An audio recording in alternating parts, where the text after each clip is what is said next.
সারা রাতের বৃষ্টিতে সব কিছু ধুয়ে মুছে পরিষ্কার হয়ে গেছে। সৌন্দর্য যেন অনেক গুণ বেড়ে গেছে। বড় ছেলেটার জন্য নুডলস রান্না করে বাচ্চার জন্য সুজি রান্না করলাম। তারপর এই যে ছেলে মেয়েরা আমার ঘরদোর অপরিষ্কার করে রেখেছে, গাড়ি, কাপড় চোপড়। আমার ছেলের ম্যাডাম আজ প্রথম ও ম্যাডামের কাছে পড়তে বসেছে। তারপর চলে গেলাম আমি বাজারে। বাজার থেকে কি নিয়ে এলাম? মাছ কিনতে গিয়েছিলাম, মাছ পেলাম না। পরে কি নিয়ে এলাম? সবজি, মুরগি, এগুলো এনে সব কেটে কুটে পরিষ্কার করে নিলাম। আজ থেকেই মেয়েটা কান্না করছিল। ভাবছিলাম আজ কাজগুলো গুছিয়ে নিতে পারবো না, ওকে নিয়েই বসে থাকতে হবে। তারপর কিভাবে যেন সব কিছু করে ফেললাম। এই তো আস্তে আস্তে আমি সব কিছু ধুয়ে মুছে পরিষ্কার করে তরকারিটা বসিয়ে দিলাম। অন্য চুলায় ভাত হচ্ছে আমার।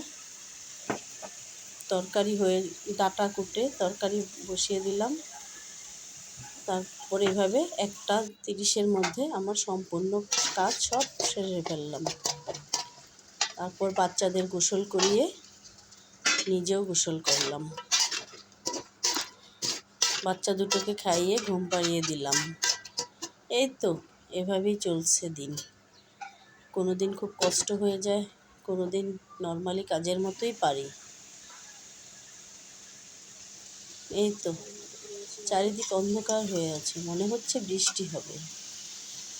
সাথে কিছু করলা ভাজিও করে নিয়েছিলাম। বাচ্চার খাবার আলাদা করে রান্না করি। অনেক কিছু করতে হয় আমাকে। হ্যাঁ, এভাবেই আমার দিন চলে যায়।